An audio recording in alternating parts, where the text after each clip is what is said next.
पुस्तक का नाम था माइक्रोग्राफिया। क्या नाम था? माइक्रोग्राफिया नाम था, माइक्रोग्राफिया नाम था, इसके अंदर प्रकाशित किए। एक बार पुनः देखिए, सेल या कोशिका की बात करते हैं। खोज रॉबर्ट हुक ने 1665 में कोरक कोशिका में की और मधुमक्खी के छत्तों के समान कोष्ठक दिखे, जिनको क्या नाम दिया? सेला या सेलुला नाम दिया। इस सेला से क्या उत्पन्न हुआ? शब्द सेल या कोशिका उत्पन्न हुआ। इसको मधुमक्खी के समान कोष्ठक दिखाई दिए और इन चित्रों का वर्णन रॉबर्ट हुक ने अपनी पुस्तक माइक्रोग्राफिया के अंदर किया। आपसे क्वेश्चन पूछा जाता है कि रॉबर्ट हुक की पुस्तक का नाम क्या है? माइक्रोग्राफिया नाम है। क्या नाम है? माइक्रोग्राफिया। देखिए, इसके चित्र बनाए, ग्राफ बनाए, इससे हमें याद रहता है कि पुस्तक का नाम क्या है? माइक्रोग्राफिया नाम है। क्या नाम है? सभी विद्यार्थियों का सॉलिटरी के ऑनलाइन प्लेटफॉर्म पर स्वागत है।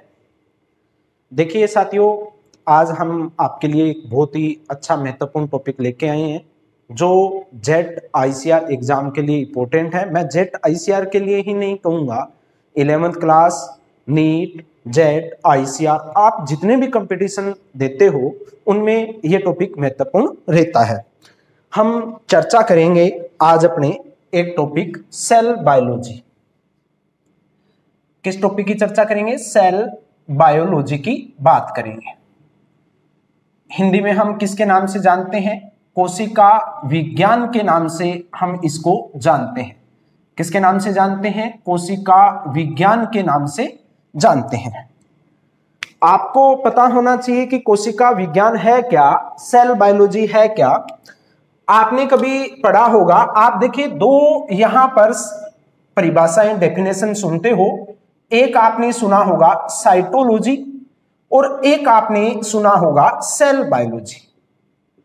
देखिए प्यारे विद्यार्थियों, हमें पता होना चाहिए क्या साइटोलॉजी है और क्या सेल बायोलॉजी है। सबसे पहले हम चर्चा करते हैं साइटोलॉजी की। साइटोलॉजी क्या है? यहां देखिए, कोशिका का अध्ययन। किसका अध्ययन भी? कोशिका के अध्ययन, कोशिका की संरचना का अध्ययन। किसका अध्ययन भी? कोशिका की संरचना का अध्ययन। अगर हम विज्ञान की जिस शाखा के अंतर्गत करते हैं तो उसको हम किसके नाम से जानते हैं? साइटोलॉजी के नाम से जानते हैं। यानी साइटोलॉजी है क्या? विज्ञान की वह शाखा है जिसके अंतर्गत हम किसका अध्ययन करते हैं? कोशिका की संरचना का अध्ययन करते हैं। उसको हम क्या कहते हैं? साइटोलॉजी। पहले साइटोलॉजी वर्ड यूज होता था, आजकल एक नया वर्ड आ गया है। कौन सा वर्ड आ गया है? Cell biology. देखिए, सेल बायोलॉजी की बात करते हैं तो सेल बायोलॉजी है क्या? सेल बायोलॉजी कोशिका विज्ञान है क्या? यहां ध्यान से देखिए, कोशिका की संरचना का अध्ययन तो करते हैं, संरचना के साथ साथ कोशिका के कार्यों का अध्ययन करते हैं। यानी विज्ञान की शाखा, विज्ञान की शाखा जिसमें कोशिका की संरचना व कार्यों का अध्ययन किया जाता है। संरचना व कार्यों का अध्ययन किया जाता है, उसे हम किसके नाम से जानते हैं? सेल बायोलॉजी के नाम से जानते हैं। एक बार पुनः ध्यान से देखिए, विज्ञान की शाखा जिसमें कोशिका की संरचना व कार्यों का अध्ययन किया जाता है, उसे हम सेल बायोलॉजी के नाम से जानते हैं। अर्थात हम सेल बायोलॉजी में किसका अध्ययन करते हैं?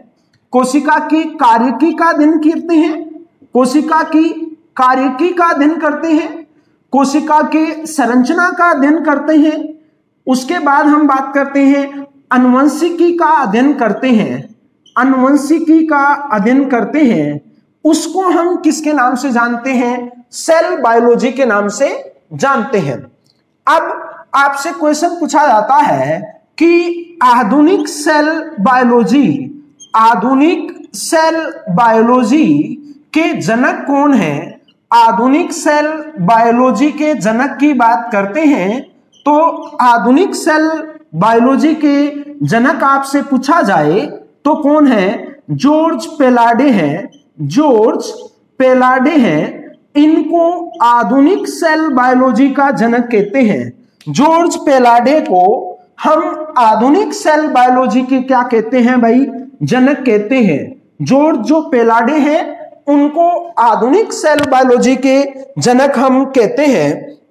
इसके बाद हम बात करते हैं, देखिए पहले आपने कई किताबों में पढ़ा होगा कि साइटोलॉजी का जनक कौन है। साइटोलॉजी के जनक की बात आती है बेटा, तो देखिए ध्यान से, यहां पर आपने सुना होगा साइटोलॉजी के जनक की बात करते हैं तो किसको कहते हैं? सीपी स्वानसन नामक वैज्ञानिक है, उनको साइटोलॉजी का जनक कहते हैं। सीपी स्वानसन को साइटोलॉजी का जनक हम कहते हैं। उसके बाद भारतीय कोशिका विज्ञान, भारतीय कोशिका विज्ञान के जनक हम बात करते हैं, कोशिका विज्ञान के जनक की बात करते हैं तो हम किसको कहते हैं? Professor A K. शर्मा को, ए.के. शर्मा को भारतीय साइटोलॉजी का जनक कहते हैं।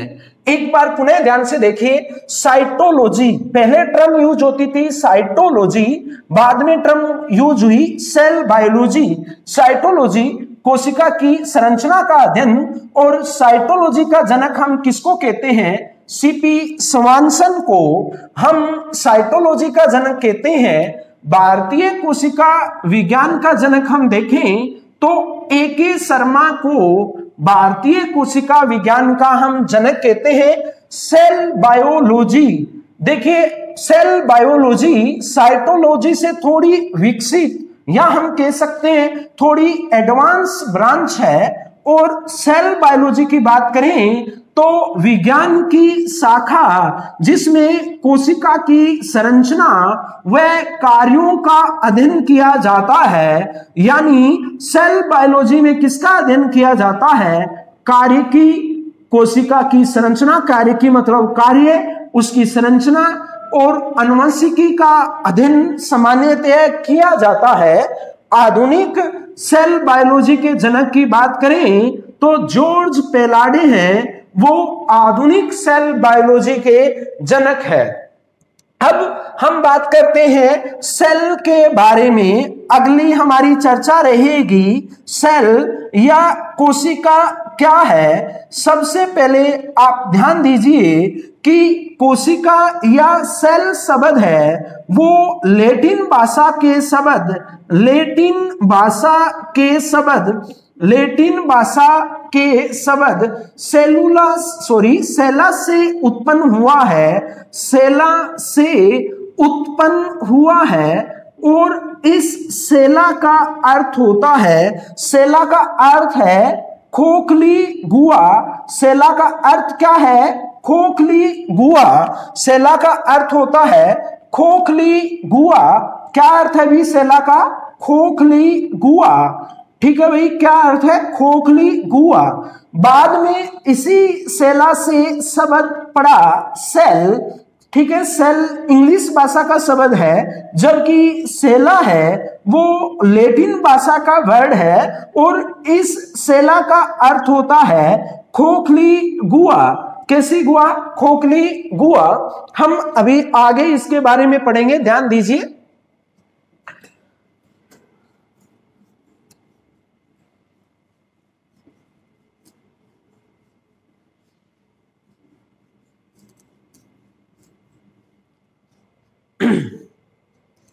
थोड़ा ध्यान से देखिए, सेल की खोज की बात करते हैं।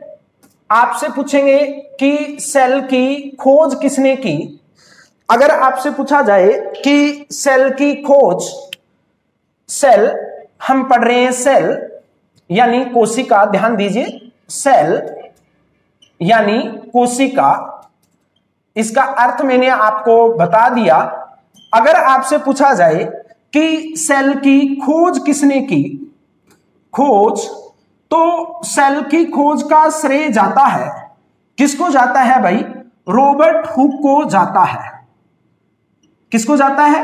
रॉबर्ट हुक को। इस रॉबर्ट हुक ने 1665 में 1665 में रॉबर्ट हुक ने 1665 में हम बात करते हैं सेल को खोजा। सेल की खोज का श्रेय किसको जाता है? रॉबर्ट हुक को ही जाता है। रॉबर्ट हुक ने कोरक कोशिका, कौन सी कोशिका? कोरक कोशिका, कोरक सेल्स को देखा। अब आपसे क्वेश्चन पूछा जाता है ये कोरक क्या होती है? मोस्टली बच्चे जानते हैं कि पादपों की जो छाल होती है उसी को हम क्या कहते हैं? कोरक होती है। लेकिन कोरक एक विशेष प्रकार की कास्ट होती है और ये हमें किससे प्राप्त होती है? क्वेरकस सुबेरिन नामक प्लांट्स होता है। क्वेरकस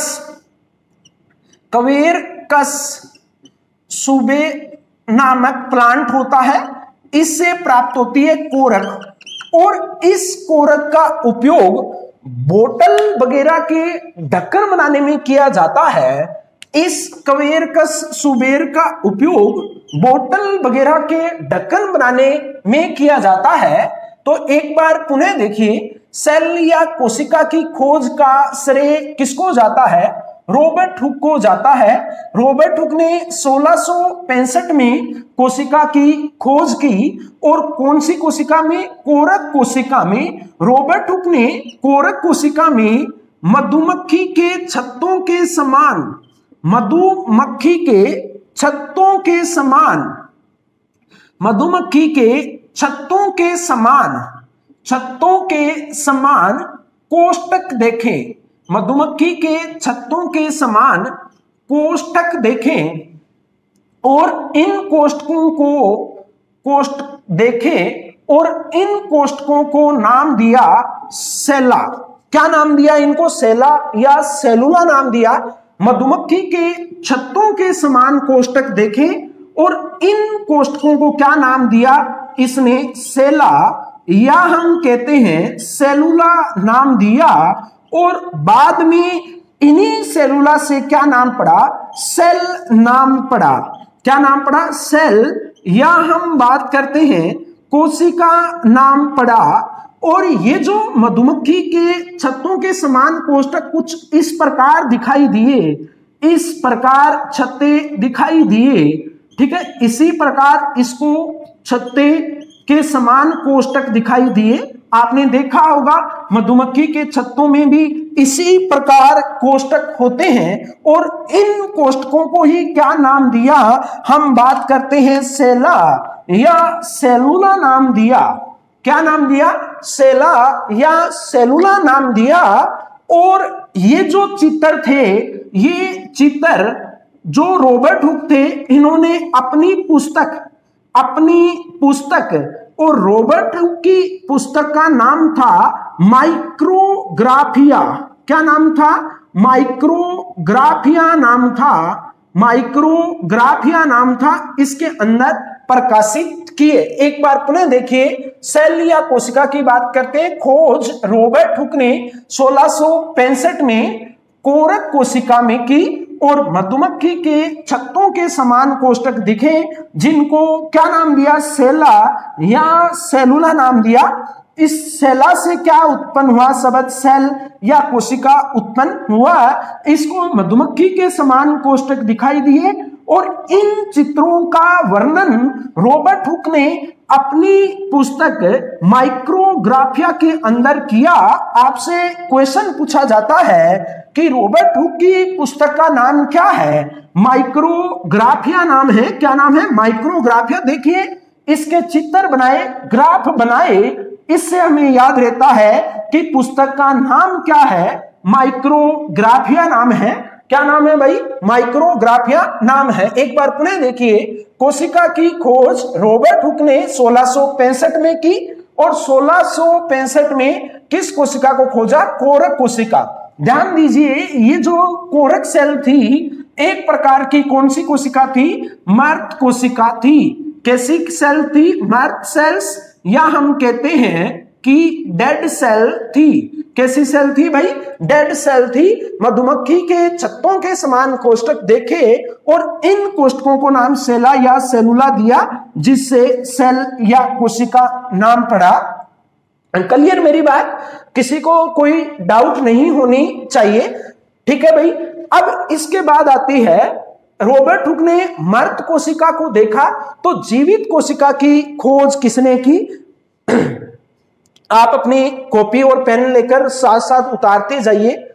हम सेल बायोलॉजी में जो भी चीजें पढ़ेंगे बहुत ही अच्छे तरीके से करेंगे और आपको कहीं भी कोई दिक्कत नहीं होगी। अगर किसी भी बच्चे को फिर भी कोई डाउट रहती है तो हम उस डाउट को ले लेंगे, ठीक है। आगे देखिए ध्यान से, हम बात करते हैं उसके पश्चात यहां पर नेक्स्ट ध्यान से देखिए, जीवित कोशिका की खोज।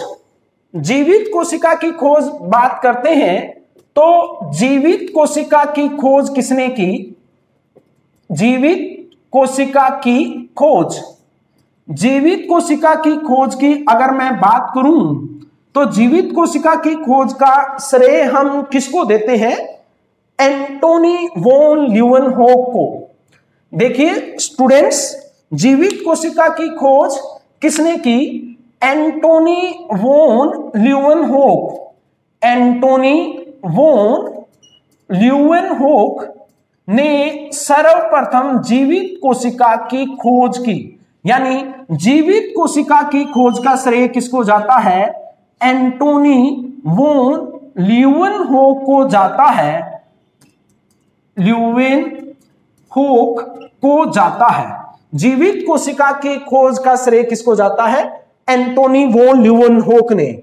एंटोनी वॉन ल्यूवेनहोक ने स्वनिर्मित सूक्ष्मदर्शी, स्वनिर्मित सूक्ष्मदर्शी, कई बार आपसे क्वेश्चन पूछ लिया जाता है कि सूक्ष्मदर्शी की खोज का श्रेय किसको जाता है, तो सूक्ष्मदर्शी की खोज का श्रेय भी हम एंटोनी वॉन ल्यूवेनहोक को देते हैं। स्वनिर्मित सूक्ष्मदर्शी यानी खुद के द्वारा बनाए हुए सूक्ष्मदर्शी द्वारा जीवित कोशिका की खोज की। स्वनिर्मित सूक्ष्मदर्शी से किसको देखा इन्होंने? किसको देखा इन्होंने? देखा बैक्टीरिया को।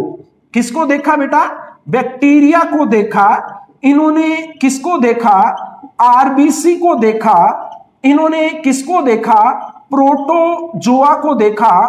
प्रोटोजोआ को देखा। इन्होंने किसको देखा? हम बात करते हैं ईस्ट को देखा। इन्होंने नई नई कोशिकाओं को देखा और इनको क्या नाम दिया? एनिमेक्यूल नाम दिया। क्या नाम दिया? एनिमेक्यूल नाम दिया। आपसे क्वेश्चन पूछा जाता है कि एंटोनी वॉन ल्यूवेनहोक ने जीवित कोशिका को देखा और इस जीवित कोशिका को क्या नाम दिया? एनिमेक्यूल नाम दिया। क्या नाम दिया भी? एनिमेक्यूल नाम दिया, ठीक है, एनिमेक्यूल नाम दिया। एक बार पुनः देखिए, जीवित कोशिका की खोज का श्रेय हम एंटोनी वॉन ल्यूवेनहोक को देते हैं। एंटोनी वॉन ल्यूवेनहोक ने स्वनिर्मित सूक्ष्मदर्शी से कोशिका को देखा और कौन सी कोशिकाओं को देखा? बैक्टीरिया को देखा, आरबीसी को देखा, प्रोटोजोआ को देखा, एक और है स्पर्मेटोजोआ।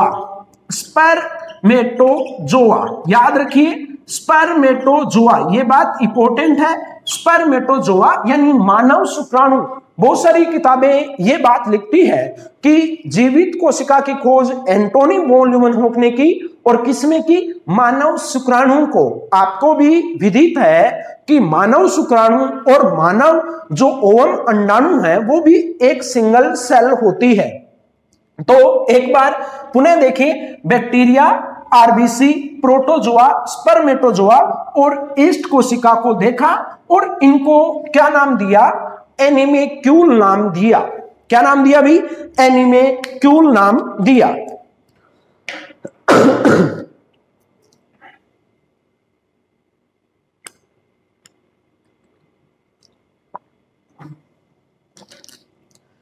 अब इसके बाद हम चर्चा करते हैं, यहां पर ध्यान दीजिए, कोशिका सिद्धांत। किसकी बात करेंगे हम? बहुत ही महत्वपूर्ण टॉपिक है हमारा कोशिका सिद्धांत। क्या नाम है भी? कोशिका सिद्धांत। ठीक है, क्या है? कोशिका सिद्धांत। सबसे पहले हम कोशिका सिद्धांत या सेल थ्योरी की बात करते हैं। सेल थ्योरी, कोशिका सिद्धांत या सेल थ्योरी है क्या? देखिए, कोशिका सिद्धांत के बारे में सर्वप्रथम किसने बताया हमें? कोशिका सिद्धांत के बारे में एक वैज्ञानिक हुआ ड्यूट्रोचैट। ड्यूट्रोचैट, आप याद रखोगे, ड्यूट्रोचैट नामक वैज्ञानिक हुआ। कौन सा वैज्ञानिक हुआ? ड्यूट्रोचैट नामक वैज्ञानिक हुआ। उसने सर्वप्रथम कोशिका सिद्धांत के बारे में बताया। आपसे क्वेश्चन पूछा गया कि सर्वप्रथम सेल थ्योरी के बारे में किसने बताया, तो हम बात करेंगे ड्यूट्रोचैट नामक वैज्ञानिक है, उन्होंने सर्वप्रथम सेल थ्योरी के बारे में बताया। ड्यूट्रोचैट ने अपने जो प्रयोग थे या अपने जो एक्सपेरिमेंट थे, इसने अपने प्रयोग किस पर किया? मिमोसा नामक पादप पर किए। किस पर किए? मिमोसा नामक पादप पर, शायद इसको हिंदी में छुई मुई कहते हैं। ड्यूट्रोचैट ने अपने प्रयोग किस पर किए? मिमोसा नामक पादप पर किए। ठीक है, मिमोसा नामक पादप पर किए। एक बार पुनः देखिए, कोशिका सिद्धांत सेल थ्योरी के बारे में सर्वप्रथम किसने बताए? ड्यूट्रोचैट ने बताए। और ड्यूट्रोचैट ने अपने प्रयोग किस पर किए? मिमोसा नामक पादप पर किए। किस पर किए? मिमोसा नामक पादप पर किए। किस पर किए भाई? मिमोसा नामक पादप पर किए। अब हम बात करते हैं कोशिका सिद्धांत का प्रतिपादन। किसकी बात करेंगे? कोशिका सिद्धांत के प्रतिपादन। देखिए ध्यान से, कोशिका सिद्धांत का प्रतिपादन, कोशिका सिद्धांत का प्रतिपादन किसने किया? कोशिका सिद्धांत या सेल थ्योरी का प्रतिपादन की बात करते हैं, सेल थ्योरी इसके प्रतिपादन की बात करते हैं, तो इसका प्रतिपादन किसने किया? आप सभी को विदित है कि दो वैज्ञानिक थे, एक का नाम था M.I. स्लाइडेन। क्या नाम था भाई? M.I. Schleiden, Schleiden. और दूसरा नामक था, वैज्ञानिक था टी सवान। क्या नाम था भी? टी सवान। हम बात करते हैं टी सवान, टी सवान।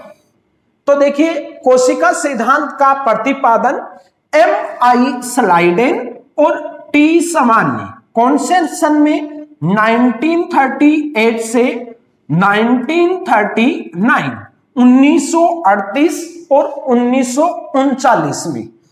अब आपसे क्वेश्चन पूछा जाता है कि इस कोशिका सिद्धांत के बारे में बताने वाले वैज्ञानिकों में से एक बोटनिस्ट था और एक हम बात करते हैं क्या था? जूलॉजिस्ट था। कौन सा बोटनिस्ट है और कौन सा जूलॉजिस्ट है?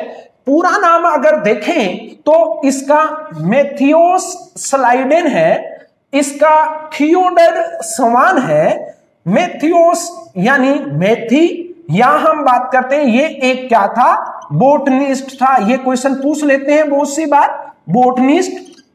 और हम टी सवान की बात करते हैं तो ये क्या है? सवान। सवान, हिंदी में सवान का अर्थ होता है कुत्ता और इंग्लिश में सवान का अर्थ होता है हंस।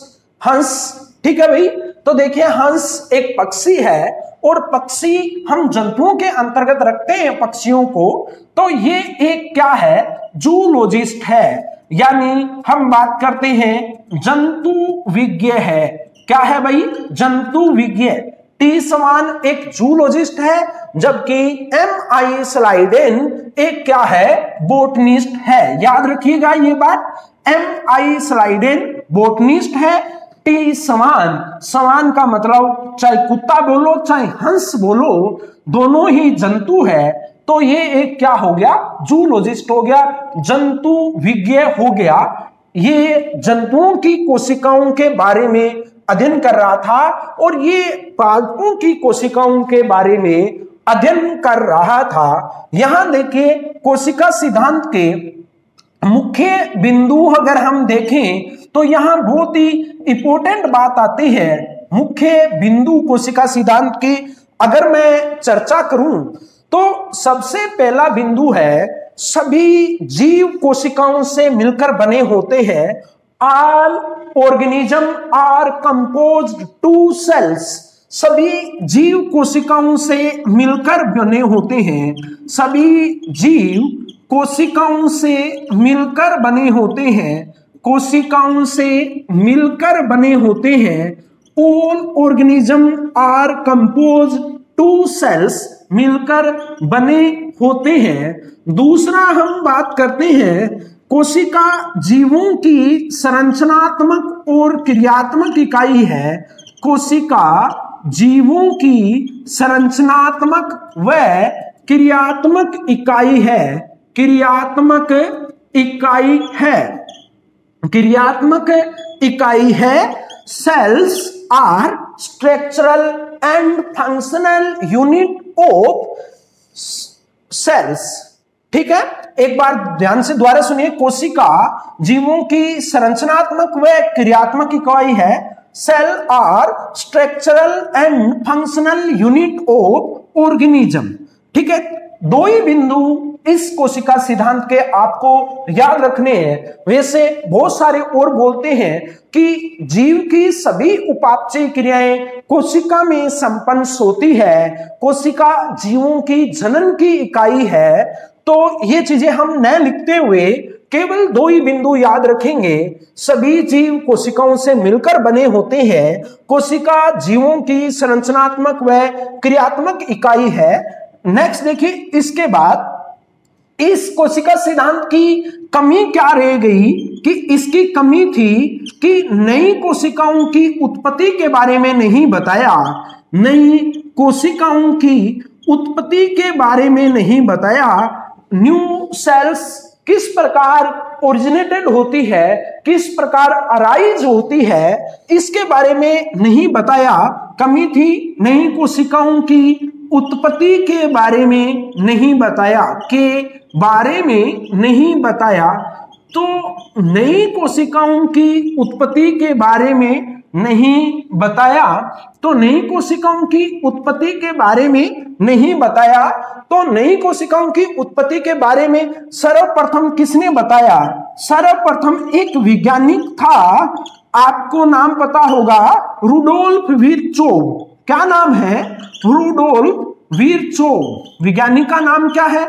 रुडोल्फ विर्चोव है, रुडोल्फ विर्चोव। ठीक है, कौन से सन में? 1855 में रुडोल्फ विर्चोव ने बताया कि नई कोशिकाएं पुरानी कोशिकाओं से उत्पन्न होती है, नई कोशिकाएं पुरानी कोशिकाओं से उत्पन्न होती है, पुरानी कोशिकाओं से उत्पन्न होती है, पुरानी कोशिकाओं से उत्पन्न होती है। यानी ये एक जर्मन वैज्ञानिक था, उत्पन्न होती है। इसने एक वाक्य बोला, हम बात करते हैं ओमनिस सेलुला, ओमनिस सेलुला ई सेलुला, ओमनिस सेलुला ई सेलुला, अर्थात नई कोशिकाओं की उत्पत्ति पुरानी कोशिकाओं से होती है।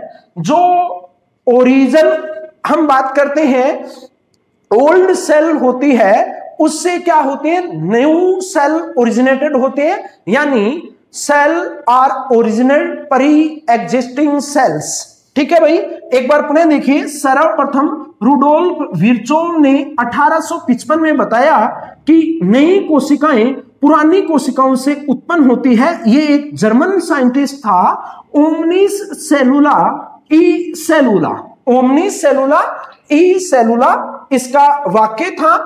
ठीक है, अब जैसे ही इसने ये बात बताई तो आजकल हम पढ़ते हैं एक आधुनिक कोशिका सिद्धांत, modern cell theory. Modern cell theory, तो मॉडर्न सेल थ्योरी की अगर मैं चर्चा करूं तो ध्यान से देखिए यहां पर modern cell theory, modern cell theory, आधुनिक कोशिका सिद्धांत, आधुनिक कोशिका सिद्धांत, आधुनिक कोशिका सिद्धांत की अगर मैं चर्चा करूं तो इस आधुनिक कोशिका सिद्धांत का प्रतिपादन अगर हम बात करते हैं तो किसने किया?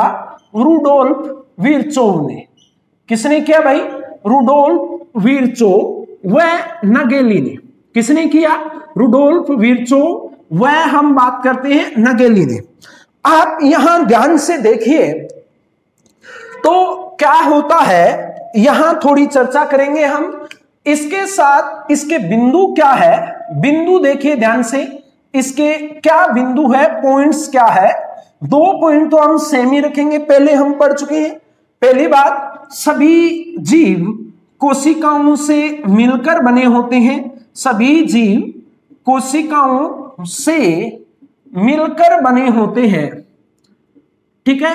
All organism composed to cell, मिलकर बने होते हैं। दूसरा हमने बात की कि कोशिका जीवों की संरचनात्मक व क्रियात्मक इकाई। कोशिका जीवों की संरचनात्मक व क्रियात्मक इकाई, संरचनात्मक व क्रियात्मक इकाई है, संरचनात्मक व क्रियात्मक इकाई है। एक बार पुनः देखिए, सभी जीव कोशिकाओं से मिलकर बने होते हैं। कोशिका जीवों की संरचनात्मक व क्रियात्मक इकाई। तीसरा पॉइंट जो वेरी वेरी इंपॉर्टेंट है, नई कोशिकाओं की उत्पत्ति। कोशिकाओं की उत्पत्ति पुरानी कोशिकाओं से होती है। नई कोशिकाओं की उत्पत्ति पुरानी कोशिकाओं से होती है, कोशिकाओं से होती है। New cell arise from pre existing cells से होती है।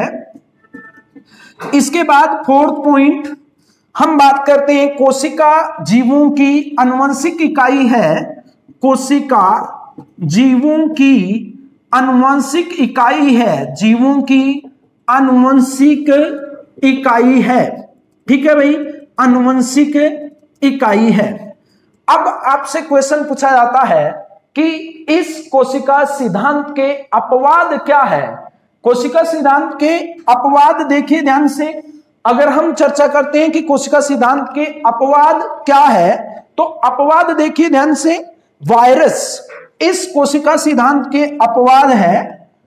अपवाद हम बात करेंगे वायरस, वायरस या हम बात करेंगे विषाणु, इस कोशिका सिद्धांत के अपवाद है।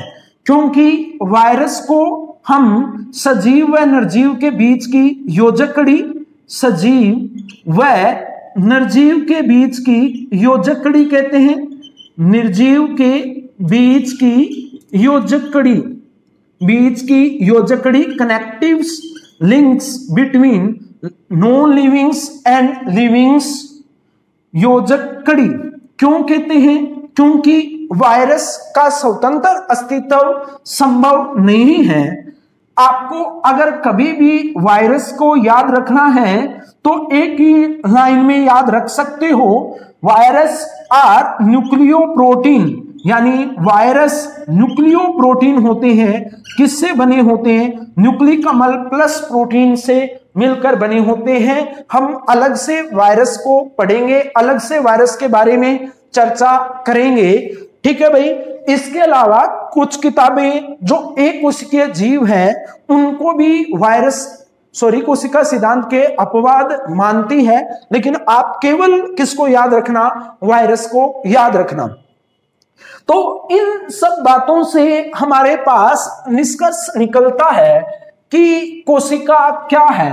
तो देखिए, अगर मैं आपसे पूछूं कि कोशिका क्या है, तो आपके पास निष्कर्ष आया कोशिका जीवों की संरचनात्मक और क्रियात्मक इकाई है।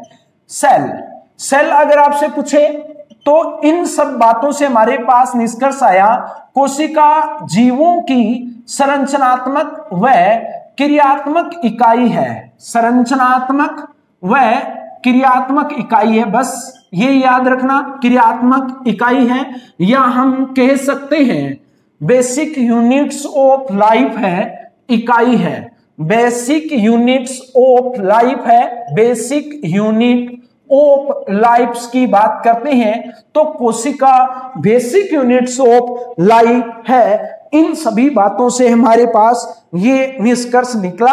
अगर आपसे पूछा जाए कि कोशिका की परिभाषा क्या है, डेफिनेशन क्या है, तो हमारे पास डेफिनेशन हम बात करते हैं किसके अनुसार, एक साइंटिस्ट हुए हम उसकी बात करेंगे लुई व सिकेविटीज के अनुसार। लुई व सिकेविटीज के अनुसार, सिकेविटीज के अनुसार कोशिका की परिभाषा देखिए, झिल्ली इकाई झिल्ली तंत्रों से, इकाई झिल्ली तंत्रों से, इकाई झिल्ली तंत्रों से, इकाई झिल्ली तंत्रों से घिरी हुई ऐसी संरचना जो स्वतंत्र रूप से जनन कर सकती है या स्वतंत्र रूप से विभाजन कर सकती है, कोशिका कहलाती है। एक बार पुनः देखिए परिभाषा, लुई व सिकेविटीज के अनुसार इकाई झिल्ली तंत्रों से घिरी हुई ऐसी संरचना जो स्वतंत्र रूप से विभाजन कर सकती है, उसको हम किसके नाम से जानते हैं, कोशिका के नाम से जानते हैं। किसके नाम से जानते हैं, कोशिका के नाम से जानते हैं। अभी हम आगे पढ़ेंगे, ध्यान दीजिए, हमारे पास कोशिका की परिभाषा आ गई, हमारे पास कोशिका की डिस्कवरी आ गई, किसने खोजा, हमने कोशिका सिद्धांत के बारे में पढ़ा। अब हम पढ़ेंगे कोशिका का अमाप क्या होता है। कोशिका का अमाप, कोशिका का अमाप क्या होता है, ये बात हमारे पास इंपॉर्टेंट है। अमाप देखिए, सामान्यतः किसी भी कोशिका का अमाप यानी साइज की अगर हम बात करते हैं तो कोशिका का जो साइज होता है वो 0.5 म्यू से लेकर हम बात करते हैं कितने म्यू तक होता है, 100 म्यू तक होता है लगभग। अब हम बात करते हैं 1 म्यू बोल दो चाहे म्यू एम बोलिए, म्यू एम इक्वल क्या होता है 10⁻⁻6 मीटर हम बात करते हैं। एक बार पुनः देखिए, सामान्यतः कोशिका का साइज अगर हम बात करें तो कितना होता है, 0.5 म्यू से 100 म्यू होता है। 1 म्यू या 1 म्यू एम इक्वल होता है 10⁻⁻6 मीटर, माइक्रोमीटर बोलते हैं म्यू एम को।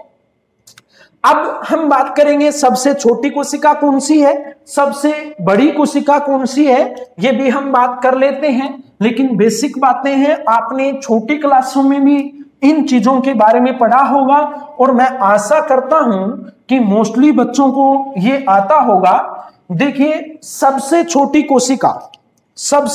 कोशिका अगर हम बात करें तो कौन सी है, सबसे छोटी कोशिका को अगर हम देखें तो माइकोप्लाज्मा। सबसे छोटी कोशिका कौन सी है बेटा, माइकोप्लाज्मा गैलीसेप्टिकम सबसे छोटी सेल है, सबसे स्मॉलेस्ट सेल्स है माइकोप्लाज्मा गैलीसेप्टिकम। माइकोप्लाज्मा गैलीसेप्टिकम का साइज अगर हम बात करें तो 0.1 म्यू के आसपास इसका साइज होता है। इस माइकोप्लाज्मा को पीपीएलओ ऑर्गेनिज्म भी कहा जाता है, प्लूरो न्यूमोनिया लाइक ऑर्गेनिज्म भी कहा जाता है, न्यूमोनिया लाइक ऑर्गेनिज्म भी हम कहते हैं। अगर हिंदी में बात करें तो कहेंगे प्लूरो का मतलब होता है ज्यादा, बहुरूपी, न्यूमोनिया जैसे जीव, ठीक है। ये अपनी आकृति को चेंज करते रहते हैं, इस कारण इसको प्लूरो वर्ड पड़ा। वैसे भी आपको पता है माइकोप्लाज्मा को जंतु जगत का हम जोकर भी कहते हैं, क्योंकि ये अपनी आकृति बदलता रहता है। सबसे छोटी कोशिका माइकोप्लाज्मा गैलीसेप्टिकम है। कुछ किताबें माइकोप्लाज्मा लैंडलेविस को बोलती है, आपको याद रखना है mycoplasma gallisepticum are smallest cells. अब उसके बाद हम बात करते हैं सबसे बड़ी कोशिका। आपको पता है सबसे बड़ी कोशिका अगर हम बात करें तो स्तुर्मुर्ग का अंडा ओस्ट्रिच का एग है। ओस्ट्रिच यानी हम बात करते हैं स्तुर्मुर्ग का अंडा है, वो सबसे बड़ी कोशिका है का अंडा। अगर स्तुर्मुर्ग के अंडे की बात करते हैं तो इसका साइज 170 इंटू 155 सेंटीमीटर होता है। सबसे बड़ी कोशिका है स्तुर्मुर्ग का अंडा, ओस्ट्रिच का एग है। उसके बाद हम बात करते हैं सबसे लंबी कोशिका। सबसे लंबी कोशिका अगर हम बात करें तो सबसे लंबी कोशिका जंतुओं में बात करें, प्राणियों में बात करें तो प्राणियों की तंत्रिका कोशिका, नर्व सेल्स या न्यूरॉन्स ऑफ एनिमल्स, प्राणियों की तंत्रिका कोशिका, न्यूरॉन्स ऑफ एनिमल्स सबसे बड़ी कोशिका है और लगभग इसकी लंबाई कितनी होती है? 90 सेंटीमीटर होती है, 90 सेंटीमीटर होती है। अगर आपसे पूछा जाए कि एक कोशिकीय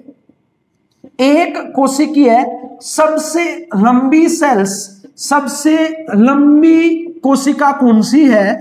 लंबी कोशिका, एक कोशिकीय सबसे लंबी कोशिका अगर आपसे पूछा जाए तो हम बात करते हैं एसिटाबुलेरिया।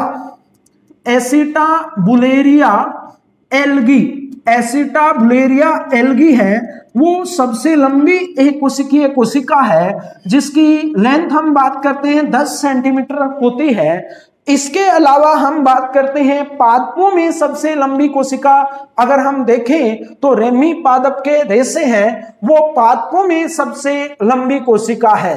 रेमी पादप के रेशे हैं, वो पादपों में सबसे लंबी कोशिका है। तो साथियों, आज हमने सेल के सामान्य परिचय के बारे में पढ़ा। आज हम इतना ही पढ़ेंगे, आगे हम नेक्स्ट जो लेक्चर होगा उसमें हम कंटिन्यू करेंगे। मैं आपको कहता हूं, अगर हमारा वीडियो आपको अच्छा लगे, हमारा प्लेटफॉर्म आपको अच्छा लगे तो अपने साथियों के साथ ज़्यादा से ज़्यादा शेयर करें और उनको बोलें कि सॉलिटरी के यूट्यूब चैनल को सब्सक्राइब करें। धन्यवाद।